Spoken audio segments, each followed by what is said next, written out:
हनुमान जयंतीची शोभायात्रा निघणार आहे आणि सगळे बजरंगी इथं जमलेले आहेत। आता बजरंगी म्हणजे काय याची व्याख्या मी आता बोलून दाखवली।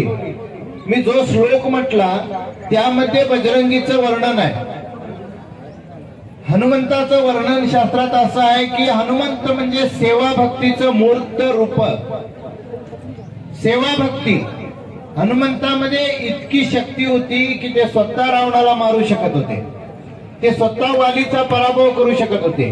मात्र तरीही वालीला मारण्यासाठी त्यांनी प्रयत्न केला, त्यांनी फक्त सुग्रीवाला मदत करायचं काम केलं। ज्यावेळी भगवान रामचंद्रांची भेट झाली त्यावेळी रामचंद्रांची भेट झाल्यानंतरही सुग्रीवाला नाही सोडलं, सुग्रीवाची सेवा करत करत रामचंद्रांची सेवा केली। त्यामुळे सेवा भक्तीचं मूर्त रूप म्हणून त्यांना पाहिलं जाते। हनुमंतराय म्हणजे बुद्धिमत्ता वरिष्ठ म्हटलं जाते, ज्ञानाचं भांडार। रामचंद्रांनी त्यांचं वर्णन केलं होतं की असा ज्ञानी मिळालेला आहे याचा आनंद वाटतो।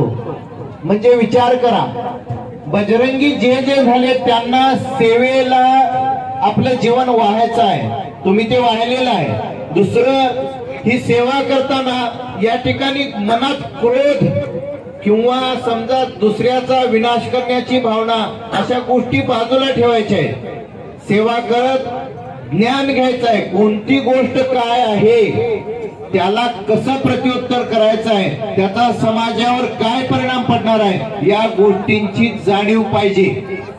बजरंगी म्हणजे उपद्रवी असा भाग होता कामा नये। आपल्याला उपद्रव करायचा नाही, संघटित झाल्यानंतर संघटितून उपद्रव करायचा असा भाग नाही। नाहीतर शोभायात्रा निघाली सगळी शोभाच करून टाकाल, तो भाग आपल्यात नाही। आपल्याला चांगलं काय तर करून दाखवायचं आहे, समाजाची सेवा करायची आहे, समाजाला जागृत करायचं आहे आणि समाजामध्ये ज्ञान जे लुप्त झाले समजा ते ज्ञान पुन्हा उभा करायचं आहे। यासाठी आपण संघटित झालेलो आहोत, ही संघटित शक्ती आपल्याला दाखवायची आहे। आणि आता राहिला प्रश्न काल झालेला जो पहलगामला झाला हल्ला अशा गोष्टींची, तर मग अशांच्यासाठी भगवद्गीतेच्या 11व्या अध्यायात एक श्लोक आलाय।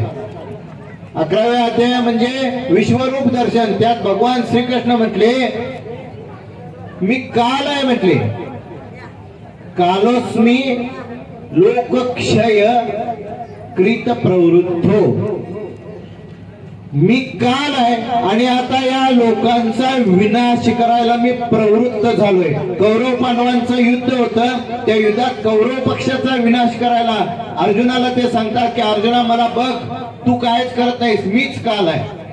मी आता प्रवृत्त झालोय की यांचा मला आता यांना संपवायचा आहे, नायनाट करायचा आहे, का नाही यांनी परिसीमा गाठलेली आहे। त्यामुळे ज्यावेळी तशी वेळ येईल त्यावेळेला आपण कालच आहोत हे पण विसरायचं नाही। मात्र ज्या ठिकाणी गरज नाही त्या ठिकाणी कुणालाही उपद्रव करायचा नाही, हे सुद्धा मनाला सगळ्यांनी बांधून घेतलं पाहिजे। आपल्याला ती समज हवी, प्रत्येक गोष्टीचं ज्ञान पाहिजे, आपण केलेल्या प्रत्येक कृतीचं भान पाहिजे।